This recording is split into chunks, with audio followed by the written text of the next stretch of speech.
Une fois connecté sur le site Tinkercad, commencez par créer un compte. Start Tinkering Now en donnant les différentes informations demandées. Une fois connecté, Tinkercad vous propose des leçons pour prendre en main le logiciel. C'est une bonne méthode pour apprendre à l'utiliser. Ici, nous allons choisir de créer un nouvel objet en sélectionnant l'option Create New Design. Nous nous retrouvons avec un espace de travail, ici le Workplane, qui est le plan sur lequel nous allons pouvoir déposer les objets. Et dans la partie droite, nous allons retrouver les différents composants qui vont nous servir à concevoir et à fabriquer notre pièce.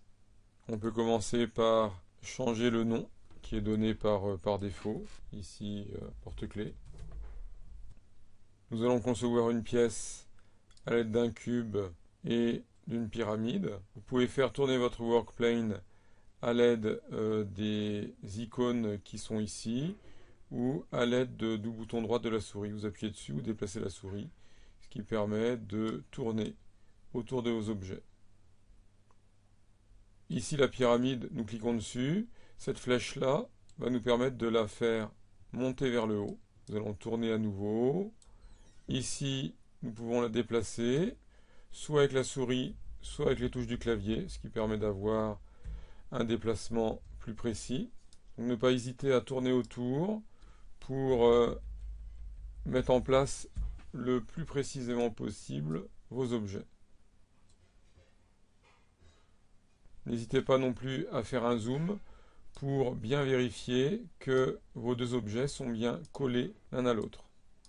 Avec la molette de la souris, vous pouvez zoomer ou dézoomer. Une fois que vous estimez que votre assemblage est correct, vous pouvez sélectionner vos deux objets, soit la souris, soit en appuyant sur la touche Shift du clavier en cliquant sur les deux objets successivement. Et après, nous allons choisir l'option Grouper pour obtenir un seul et même objet. Vous pouvez à tout moment utiliser des règles pour pouvoir mesurer précisément votre objet. Vous pouvez bien sûr redimensionner les différentes largeurs, longueurs, profondeurs. Vous avez également à votre disposition des Shape Generators qui vous permettent de générer automatiquement des formes plus complexes à partir des formes de base.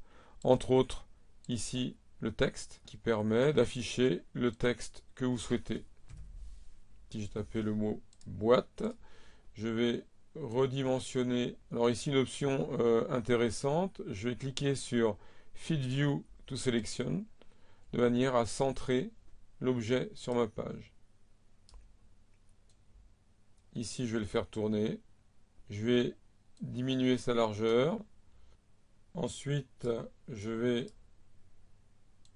le rapprocher de ma boîte pour venir l'incruster dessus. Et là donc je sélectionne à nouveau mes deux objets et je groupe. Pour terminer, il est intéressant de connaître les objets de type Hall qui permettent de percer vos différentes formes à l'aide d'une forme géométrique basique. Ici nous allons sélectionner donc les objets de type Hall.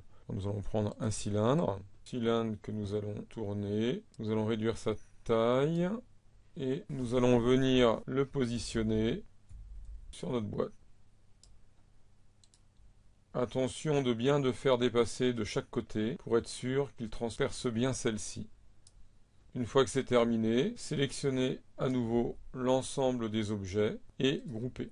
À partir de là, Tinkercad applique l'objet trou à votre forme, vous obtenez le résultat. Sachez que l'enregistrement de votre objet est fait au fur et à mesure au niveau de Tinkercad. Quand vous avez terminé, vous pouvez fermer et vous allez retrouver votre objet ici au niveau de la liste de vos créations.